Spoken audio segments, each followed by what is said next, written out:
All right. Here we go again. I'm pausing for.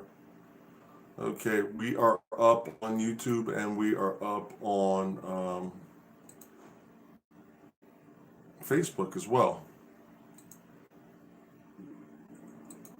All right, let me just checking my sound. Okay, everybody looks good, feels good, is good, and yeah. So I'm here. I have received a lot of emails, and I had a certain direction that I was going to go into. But as you guys know, or no, you don't know probably, um, I um, I work with a lot of troops that are deployed, and that is really like a great time. I don't know if you guys follow me, if you do follow me. When a lot of times when a lot of troops are in deployment, that's like the best time to prepare for the SIFT because you're pretty much you probably have less distractions as less distractions than you would have stateside. Um, I am going to focus on some questions that some of my troops, and God bless you guys, and thanks for your service as well. All our soldiers that are deployed, and not just the guys preparing for the SIF. All you guys, come home safe. But yeah, if you're deployed, it is really a great time to you know even not just SIF, the AFOQT, if you're Air Force or, the ASTB, OAR, in whatever branch you're in. So I'm going to be focusing on a lot of those questions today. As you guys check in, please just let me know the test you're preparing for and where you're from, and we will get underway here. If you are on the YouTube side of things, I'll actually drop my email in the chat.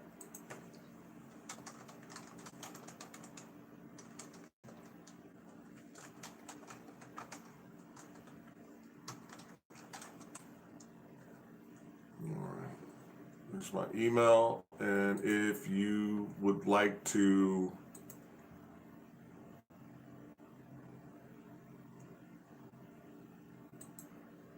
actually see the questions, if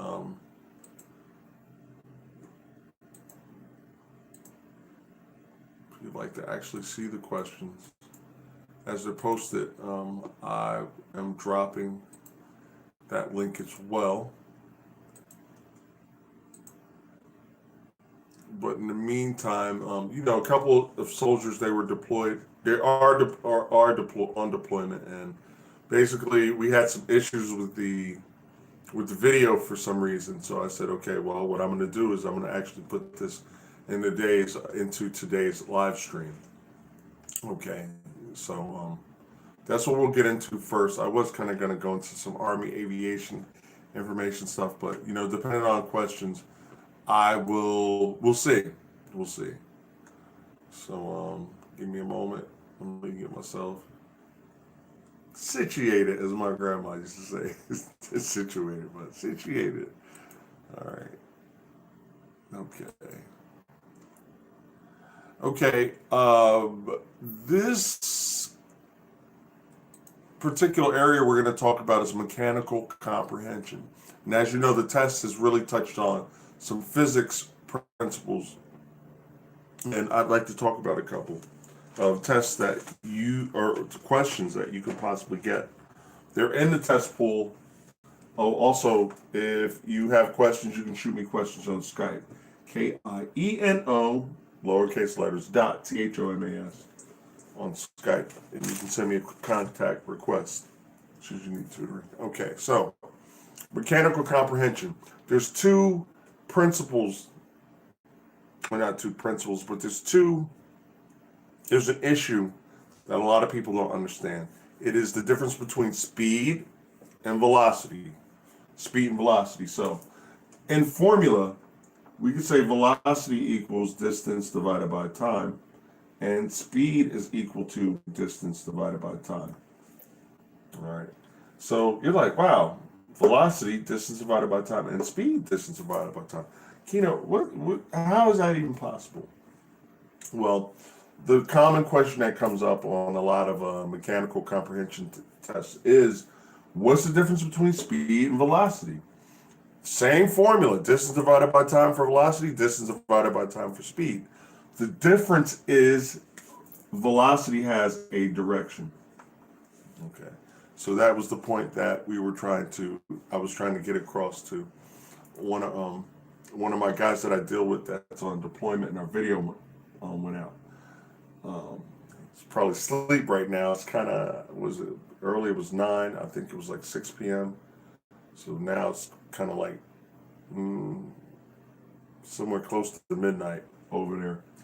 So he'll see this when he wakes up and logs on to YouTube. But the difference between speed and velocity is direction. You invite me to a cookout, and you're like, yeah, Kino, yeah, come around the back. And I open the gate, and the dog runs out. If I told you, well, yeah, hey, your dog left at 5 meters per second. Okay, what way, Kino? So when I say, okay, your dog ran out 5 meters per second towards Mrs. Jones's house, that is speed with direction. So that's all velocity is. It is speed with direction. Okay. Another thing we have to understand, acceleration. When we accelerate, what do? We speed up, and there's a formula for it. Now, I recommend remembering the formulas, okay? And I'm going to write down the acceleration formula in a moment. Because if you're in the test, and even depending on which test you take, they have like little formula utilities sometimes. Not on every test, but on some of the exams. Just remember them, because the clock is going to run out on you quickly. You're going to be like, oh wow, I got like 10 minutes left. The objective here is to score points. If you're sitting there looking for formulas and stuff, you're wasting precious time. So our acceleration formula is v sub 1 minus v sub 0 over time. And I'll explain all these points. V sub 1 is your final speed, and v sub 0 is your initial speed. And this will be divided by time in seconds. Now, a lot of times I have issues when I'm teaching people about the acceleration formula, because it takes them a while to grasp it sometimes. And that's okay, because I'll take whatever time is needed to make it happen. But acceleration, we're getting on a highway. We're getting off a county road, we're getting onto a highway. So the speed limit on the county road is, let's say, 35 miles per hour. All right, so that is our start. 35 miles per hour. And our finish time, or our highway speed, is 55 miles per hour. All right. And I'll just put HWY for your highway speed. So we're on a county road, and we're moving at 35 miles per hour, and then we need to accelerate. So let's say it takes us time 8 seconds. It takes us 8 seconds to accelerate from 35 miles per hour to 55 miles per hour. The acceleration formula is what we would need to know. All right, so v sub 1 is our final speed, v sub 0 is our initial speed, and t is time in seconds. So we're going to calculate our acceleration. So final speed is 55 minus 35 divided by 8 seconds. 55 minus 35 is 20. So this is going to be 20 divided by 8. 0, 2, 16, 4, 0. 2.5. So our acceleration rate is 2.5 miles per hour per second. Miles per hour per second. Now, what the heck does that mean, Kino? That means during these 8 seconds, we started at 35. That was at 0 seconds. 1, 2, 3, 4, 5, 6, 7, 8. So every second we had a pylon of 2.5 miles per hour. That's what this means. 2.5 miles per hour per second. Now, we'll do a lot of these, so don't get lost, especially my people that are currently tutoring with me now. I know this is like miles per hour per second. It's very, very important that you understand acceleration because we have the acceleration of gravity. And in that case, every second, there's a pylon of speed. Let's say, I don't know, you're flying a Chinook and you drop a care package or whatever. You might want to know what the impact speed, how fast this thing is going to be going when it hits the ground. The acceleration of gravity comes into play. All right. And in British units or US customary units, it is 32 feet per second squared. And in metric units, it is 9.8 meters per second squared. The biggest takeaway I want you to get from acceleration is that we have these base numbers. Every second, there's a pylon. So let's say that care package or food, we're doing a food drop or dropping off some bundle for troops on the ground. All right. We push it out the back, off the back ramp. After 1 second, it's moving at 32 feet per second. After the second, it's moving at 64 feet per second. After the third second, it's moving at 96 feet per second or falling.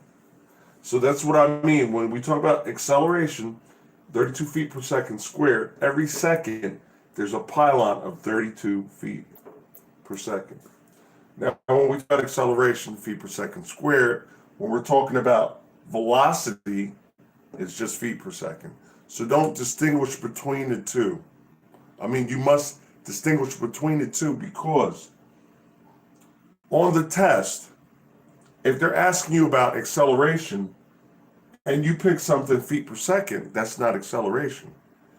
And it is not uncommon for them to have two answers like, okay, how far is this package going to be falling after 3 seconds, right? And on, you got A, B, C, and D.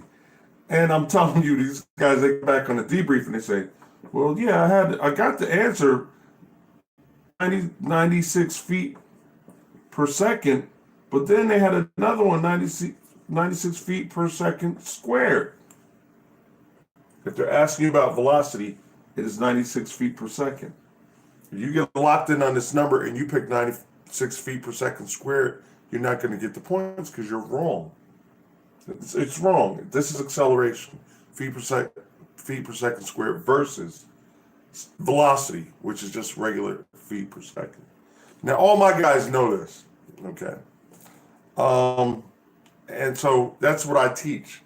A lot of what I call sucker punches, because there's a lot of them. They know the common mistakes that most people make on the test. And they just know, the people that, design this test. So, okay, I want to make sure I'm on point. And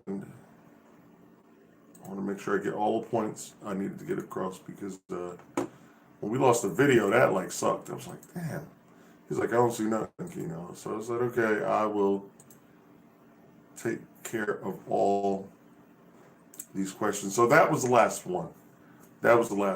So we talked about the acceleration formula. We talked about how the practical use of, not the practical use, just, some possible questions you can get. And we talked about the difference between speed and velocity. Velocity has direction. And on the Navy's mechanical, I get that in the they asked me the difference between speed and velocity. And the Army, and really my same training program, when it comes to the math and mechanical, the U.S. Navy's Aviation Selection Test Battery, and officer aptitude rating. It's the same. I do the same preparation for both branches because it's the same. They both kind of, I don't know. I guess the Department of Defense said, "Yo, start putting some physics questions," because I remember they changed up. I think first the SIF changed first because it was the AFAST. And I tell a lot of recruiters, yeah, I've been preparing people for the SIFT since it was the AFAST. And they get a kick out of that little corny joke. Hey, I'm a nerd. All right. All right. So now I got all my deployment people's questions answered. Now I am taking questions now, but I wanted to get them out of the way first. Okay. You can email me. You can type in questions in the chat. Feel free. Okay. I'm not even Anthony. Okay, Anthony, welcome. Welcome. Where are you from? What test are you preparing for? Let's see the Facebook side of things. Okay. Second one there. If you're following me on Facebook, you can post questions directly on my post page. You can email me.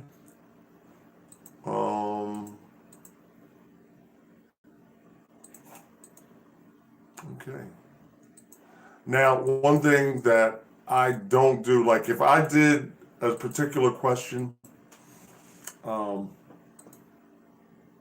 if I did a particular question on a previous live, then I won't do it again, especially not like the following week.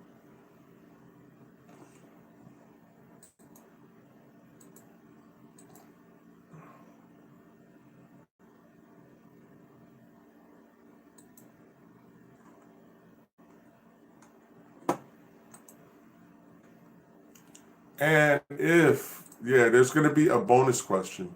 I'm going to come up with a bonus question towards the end of the test. And if the first person that comes up with the bonus question, they'll get a free hour of tutoring from me. So, yeah. As I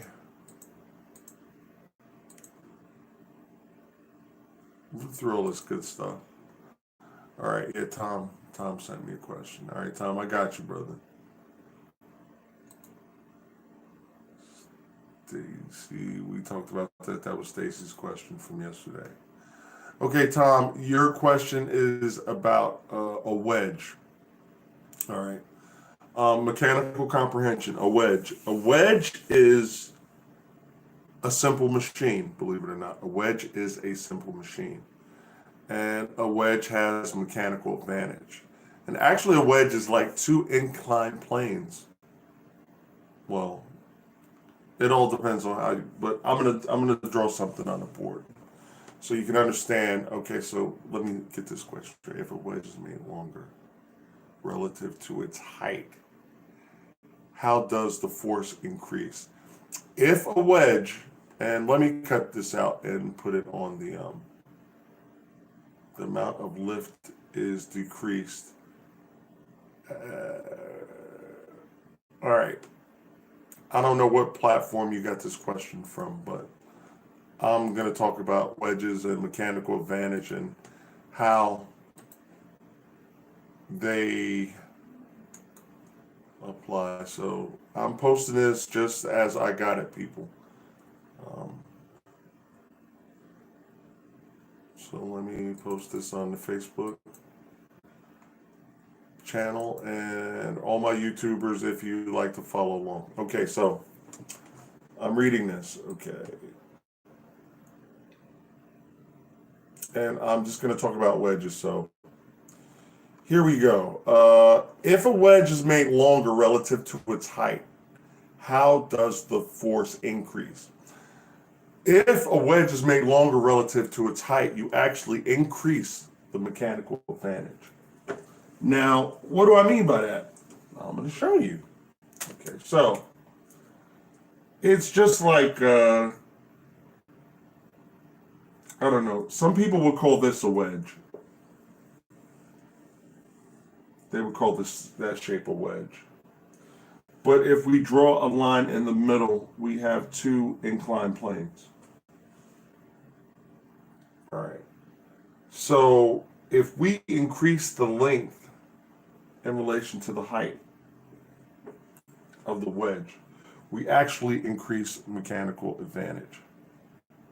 All right. Now, let's just take this for instance, half of the wedge, because I told you it is it's two inclined planes back to back. This is how they design wheelchair ramps. In a wheelchair ramp, let's just say back in the day, let's just take this part out. Let's not even look at that. Let's look at wheelchair ramps. Let's say if I had to, back in the day when they just had stairs, all right, I'm assuming that at some point you went to the hospital, they didn't have any wheelchair ramps. And somebody had to actually physically lift the person up. Well, let's say you get a guy that's 210 pounds. All right. So even if you had a wheelchair, this guy's 210 pounds in the wheelchair. So you got to lift this guy's 210 pounds first, and then I guess the wheelchair, I don't know, 30 to 50 pounds maybe. I don't know. I'm just throwing some numbers out there, right? So you would have to exert 200 pounds of force to get this guy up the steps. Then you would have to lift the wheelchair up the steps. Or we could have an inclined plane, which is half a wedge. And the longer we make the distance, the more mechanical advantage we have. So let's look at two. All right, let's say we have an inclined plane, a height of 3, and this thing is 30 feet long. And let's say this is 3, and what we, if the made it longer. Let's say this is 60 feet long. All right, well, 30 divided by 3 is 10. And I'm putting MA because that's mechanical advantage. And 60 divided by 3 is 20. And ladies and gentlemen, that is the mechanical advantage. The mechanical advantage it's the effect that the simple machine has. So, if the mechanical advantage is 10, that is the multiplier of my effort. All right, so let's say if this guy was even 300 pounds, all right, so I could say 300 divided by a mechanical advantage of 10 equals 30. So would you rather lift this guy 210 pounds and a wheelchair, or would you rather roll him up this ramp using 30 pounds of force? All right. Which one would you do, guys? Let's respond in the DC. Anthony, what do you think? Would you rather lift this guy up the steps or roll him up the simple machine called an inclined plane? And ramp. Thanks, DC, the ramp. Okay. You want to go with the ramp. I don't want to lift this guy 200 pounds. I want to roll this guy up using 30 pounds of force. So that's the beauty of a simple machine. A simple machine takes our effort and it multiplies our effort using mechanical advantage. And this is just one simple thing. All right. Imagine if the mechanical advantage was 60. If this ramp was 60 feet, the mechanical advantage would be 20. And then we would only need to use probably like half, 15 pounds. You can push this guy up the ramp with like one arm. Okay, so thanks for the response. I'd rather push this guy up using 30 pounds of force than to raise this guy up the steps using, and I see the thank you, Tom. Thank you for participating. Okay. Oh, wow. Okay, I got another question from somebody. I'm just going to say that they're on deployment. I'm not going to name names unless you want your name mentioned and the service you work for. Because strangely, you know what? I get guys that are in the Navy. They want to fly helicopters for the Army. Different branches. They're like, hey, I want to be a warrant officer. And, hey, whether you go ROTC or through the Warrant Officer Flight Training Program, there are a lot of opportunities, you know, a lot of opportunities. All right. I'm just looking through this question to make sure it's not something that I've addressed recently. I try to avoid this stuff. All right. So,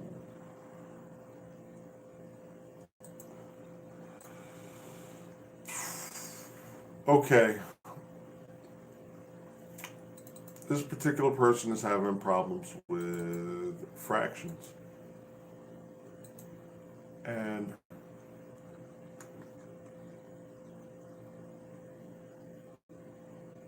I can't get your image to expand. It's like a little small. All right, I'm gonna see if I can't put it in, clip this image, put it in PowerPoint, and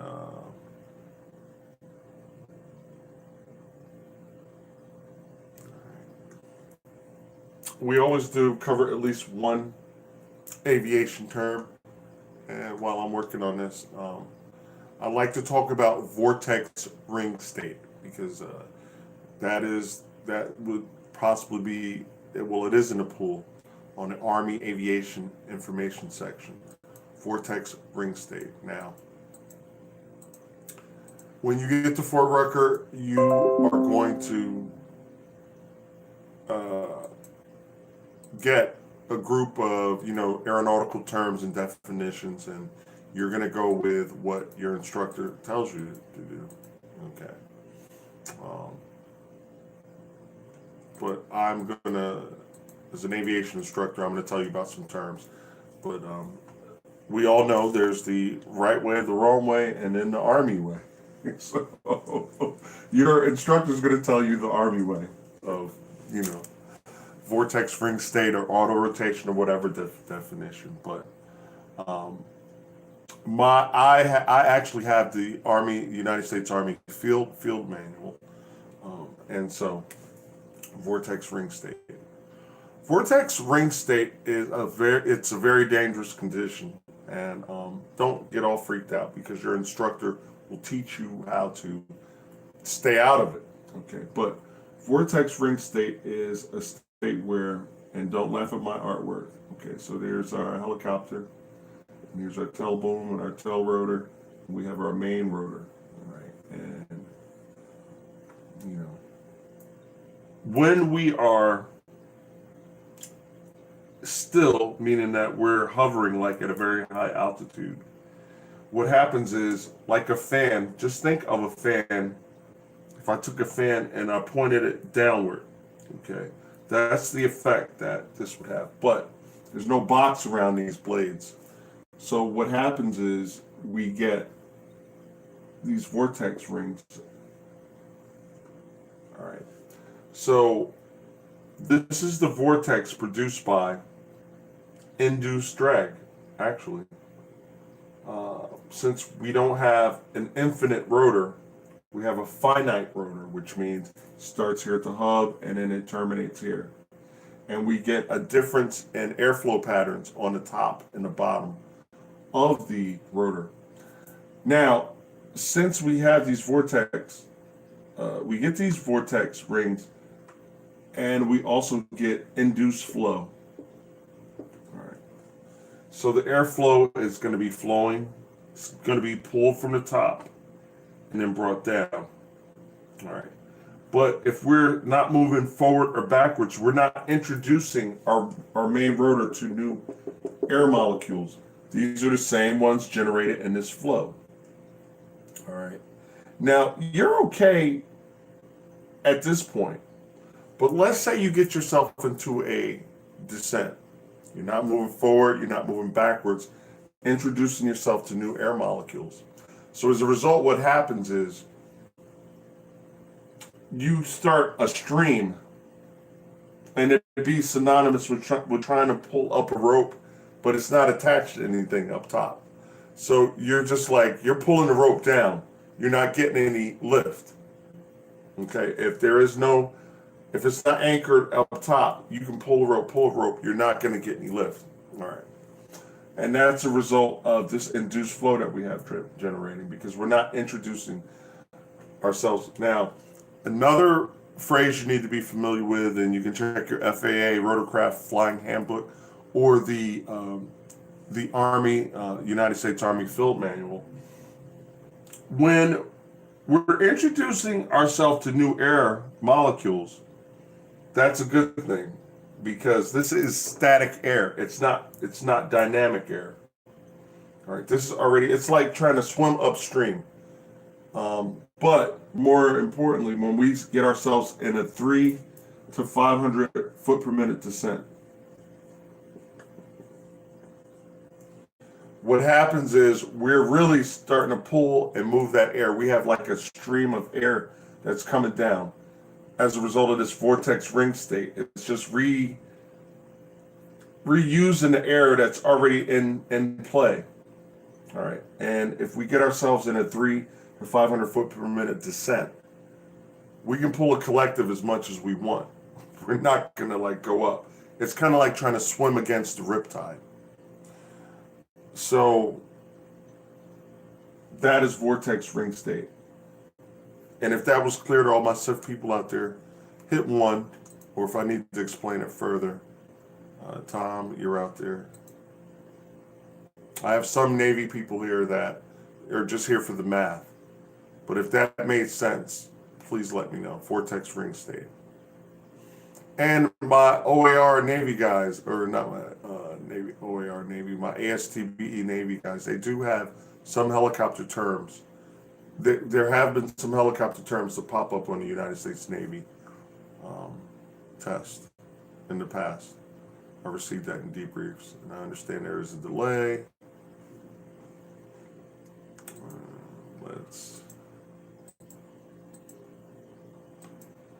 Now, some people call this settling with power. Again, I say go with what your instructor tells you. But I'm going to keep my opinion about settling with power to myself. Because some people say, oh, vortex ring state and settling with power are the same thing. I disagree.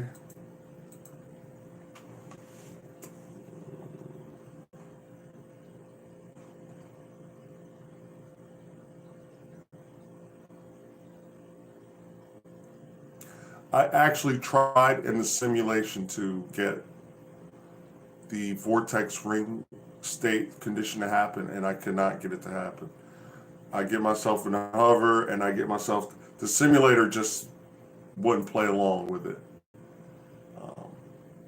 Maybe I need to change the settings or something, but I really want to do two videos on actually getting a vortex ring state condition to happen, so I can demonstrate how to get out of it, and a settling with power situation.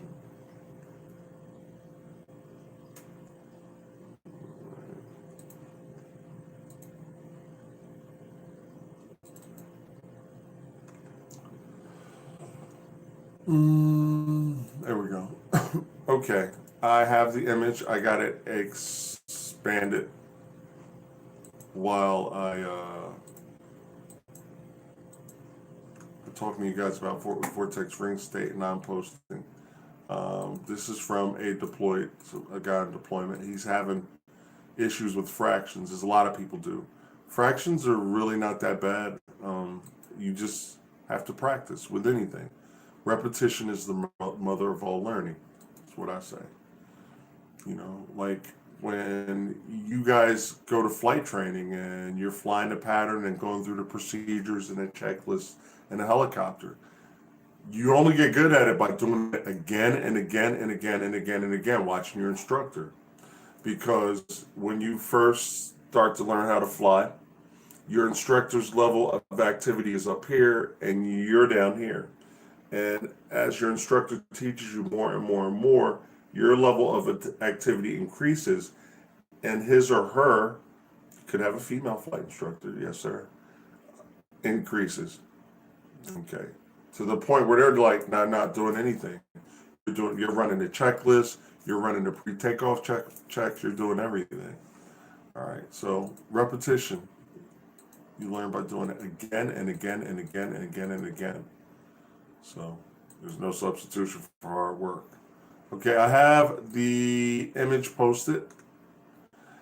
This is a fraction question. It's kind of crazy, but you just got to kind of stay structured. Okay, so 1 plus 1 over 1 minus 1 over 1 plus 3. Woo! That's a mouthful, isn't it? All right. So,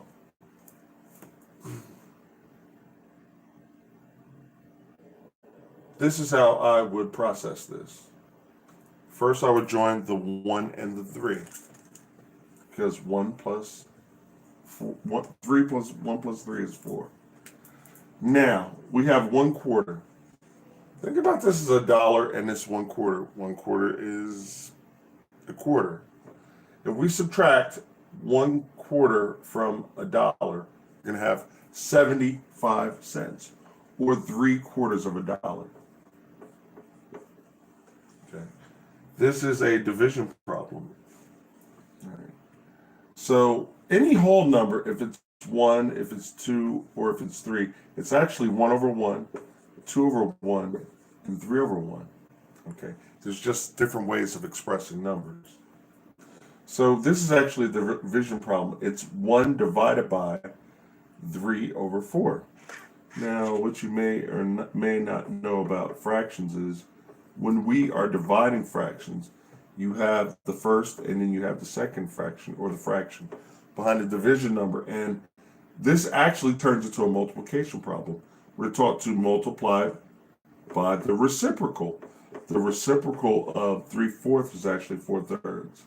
The 4 goes upstairs, the 3 goes downstairs. And when we multiply fractions, they just multiply directly across. 1 times 4 is 4, and 1 times 3 is 3. So actually, this turns into 4/3. So this is where we are. Now, let's go over, I forgot to go over our multiple choice answers. Our multiple choice answers are 1/5, 1 3/4, 1 4/5, 2 1/3, and 2 1/2. Again, Alpha, 1/5, Bravo, 1 3/4, Charlie, 1 4/5, Delta, 2 1/3, and Echo, 2 1/2. So here we are. We're going to add 1 to 4/3. Now this is an improper fraction because the denominator is smaller than the numerator. That's normally not how that's not how proper fractions work. So we can change it to a mixed number. And that mixed number would be 1 1/3. All right. To go back and forth, 3 times 1 is 3, and then we add 1 for 4. So that's why that's 4/3.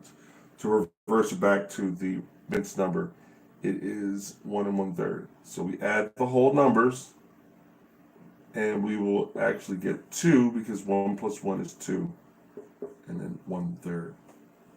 So although that fraction did look a little crazy, it wasn't that bad. It's like, you ain't that bad. All right. All right. Man, I think one gentleman I actually had the video problems with has other buddies there that are preparing for the SIF, because now I'm getting a whole bunch of questions from these guys out there, or a lot of guys in deployment, and I definitely want to address all you guys. And if I don't get it this week, I will address it next week, as we're here every Saturday at 1400 Eastern. And email away, because even if you're sleeping, you can't make it, you can wake up and you can watch the video as it is, like, recorded on YouTube, and it should be recorded on Facebook as well as a live. Okay. While I'm here, Tom, type 1 if you're there, sir. I have a question for you. While I hunt down another question.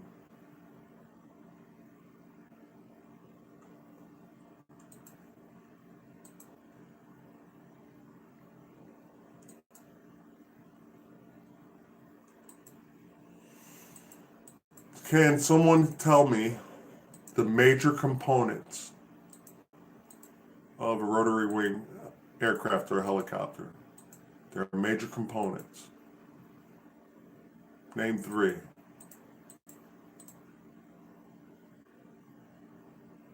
And then the next one will be the 3 types of main rotor systems.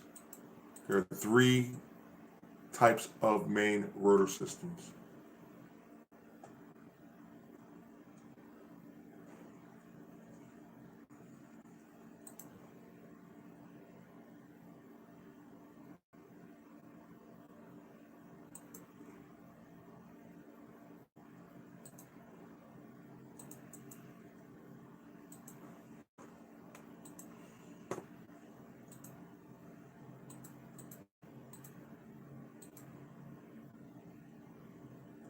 Okay, and my next question.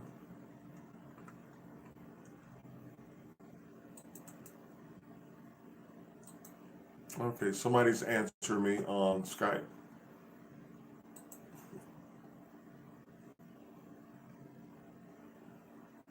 Okay, fuselage, tail rotor, and landing gear. Okay, cool. And I'm not going to mention, names unless you guys specifically want me to mention them. Okay, so I'll talk about all of them. You did mention 3 major components of a helicopter. You have your fuselage. Your fuselage houses the cockpit, cargo, and passenger area. Landing gear, the landing gear was mentioned. Landing gear supports the weight of the helicopter on the ground. The main rotor supports the weight of the aircraft in the air. You have the power plant. We call it power plant because it just doesn't drive the helicopter. We get heating, cooling, electrical energy. Sometimes the engine drives hydraulics, movement, as far as like electrical movement or pumps to move hydraulic things around. Like if you have a hoist, there's probably going to be some hydraulics associated with that electrical energy. So we call it a power plant. It's not just an engine. We have the transmission. The transmission it could be a stepped up or stepped down. It could be a gear reduction system because the main rotor or the tail rotor is not always going to rotate they're not going to rotate as fast as the engine. So there's some type of gear reduction system in play. The tail rotor. The tail rotor or anti-torque, right? The purpose of the anti-torque rotor is to counteract the torque developed or produced by the main rotor. When the main rotor starts spinning, Sir Isaac Newton's third law of motion comes into play. Okay, for every force, there's an equal opposite force, or some might say, for every action, there's an equal opposite reaction. So the tail rotor, by way of the anti-torque pedals, is responsible for keeping the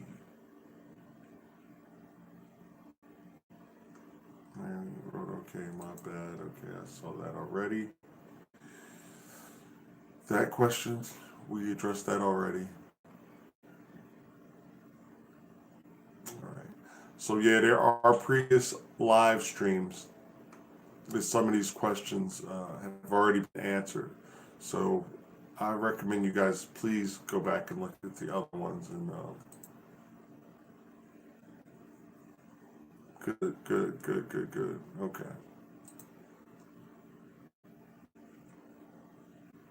I am going to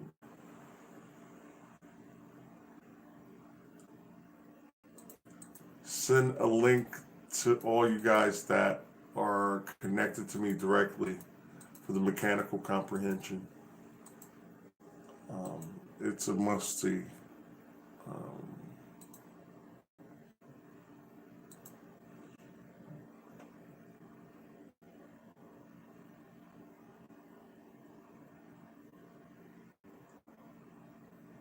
Okay, if you're going to zoom out over delayed departure bubble. Delayed departure. Okay. There are various types of distance, rate, and time problems. A delayed departure is a situation where one vehicle leaves and then maybe an hour or two later, a second vehicle leaves in order to catch the first vehicle that left, to catch up. So let's say we have, there we go. We have two types of helicopters. This is the SIFT day. A UH-1 Huey. UH-1 Huey leaves at noon. And it leaves at a speed of 100, we'll say, miles per hour. We normally operate in knots, but I'm just trying to connect with you guys on a playing field you're normal to. And it's going to actually be chased by a Chinook, a CH-47. And since we have our prefixes, our aircraft prefixes, this would be a good opportunity to talk about that. The H in there tells you that this is a helicopter. So the UH-1 Huey is a utility helicopter. C means transport, or some might say cargo. All right. So CH, cargo helicopter or transport helicopter. So it is always wise to know the prefixes, and I'm glad we kind of stumbled across that. AH, or AH-64 Apache, is an attack helicopter. All right. So the Chinook moves at 150 miles per hour. All right. So, and the Chinook leaves at 3 p.m.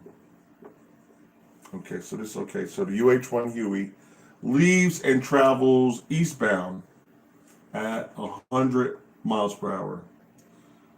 3 hours later, or at 3 p.m., a Chinook leaves in an effort to catch the Huey at 3 p.m. At what time will the Chinook catch the Apache? First spot guy throws it down, free hour of tutoring.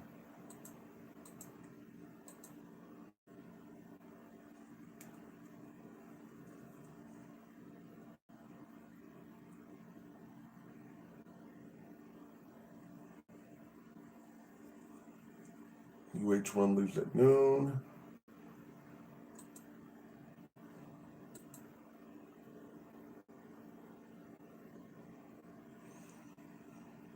And your math problems, you want to try to get them you want to get them done in like 60 seconds. But this is the free question of the session.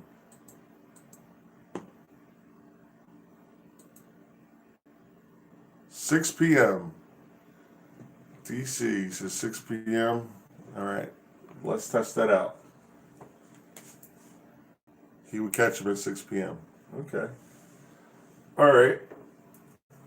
Someone says 6 p.m. All right.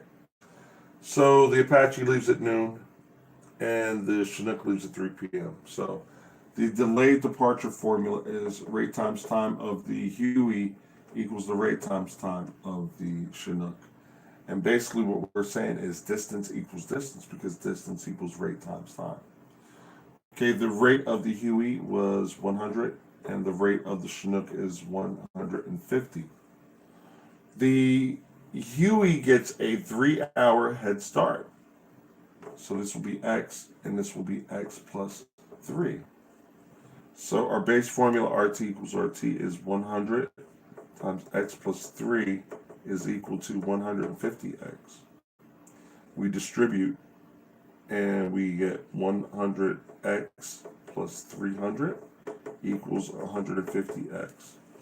This is the variable strong side. So the 100x will go to that side, and it looks like you're right, DC. We will get 50x equaling 300, and x would be equal to 6 hours. So 6 p.m.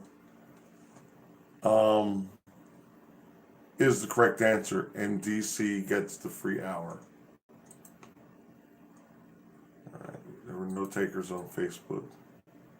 And yeah, Mike, I'll get that link over to you, buddy. Have no fear. Now, did everybody understand what I did on the board? Please type 1 in the chat.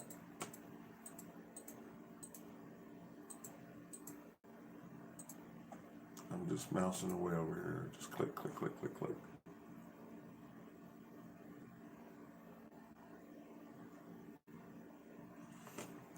And distance, rate, and time problems are like gimmies. Like, I see a distance, rate, and time problem. Me, I'm like, boom, thanks for the free points.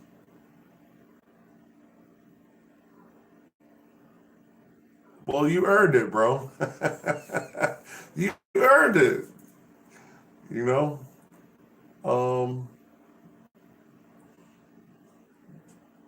You earned it, man. So no worries. I think it's something to give back to, you know. And yesterday I just came up with it. I was like, dude, offer free hour. You know?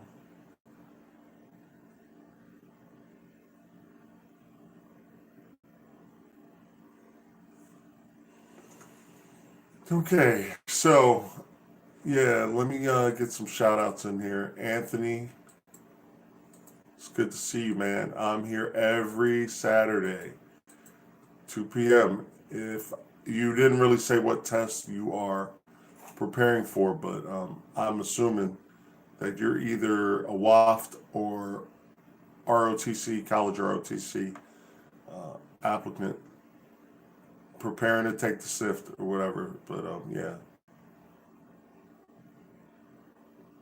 it's good to see you. I don't know if you were just visiting or if you're actually preparing for the test. But 5 p.m. No. 6 p.m. Yeah. DC already answered the question, Michael.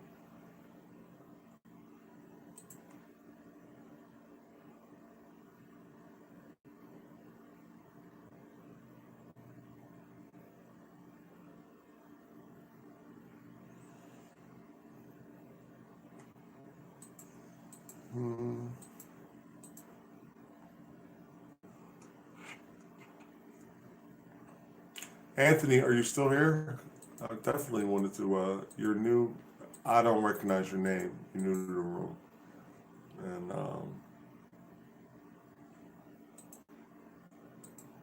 I know there's a delay, but I wanted to know what test you were prepping for. Because I do get some Navy guys in here, OER guys, just for the math and mechanical portion.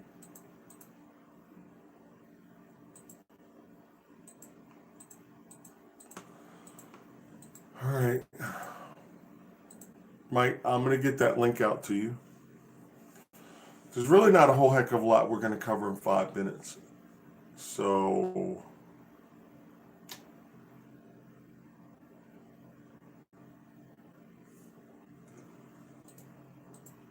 I'm probably going to cut it here. My schedule.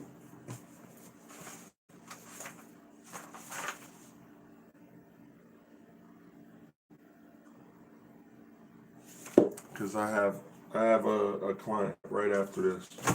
So I'm probably going to wrap it up. I actually had to shave a little bit of time off for the client for this. So yeah, guys, I'm here every Saturday, 1400 for SIFT people, math and mechanical comprehension people as well. So the way this goes really, really well is when people just dump a lot of questions. You can put them on Facebook, stemwithkino.com, if you are connected on Facebook. And this way, they'll just be ready to go. I can just hit the line and it'll pop, pop, pop, pop, pop, pop, pop, pop, pop. But the way that we get the best and the most out of this is you get your test prep books. You bring them here, and as you're studying throughout the week, whatever you don't understand, you can take a picture, you can screen clip it, snip it, be it PC or Mac, but either way. So yeah, I need to get ready. So yeah, guys, thanks for attending. I will see you guys next week.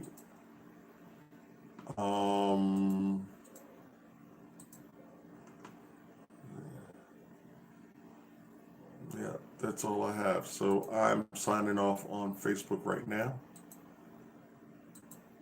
And I'm signing off on YouTube right now. See you guys later. See you guys next week. Take care. Be safe. Thanks for watching.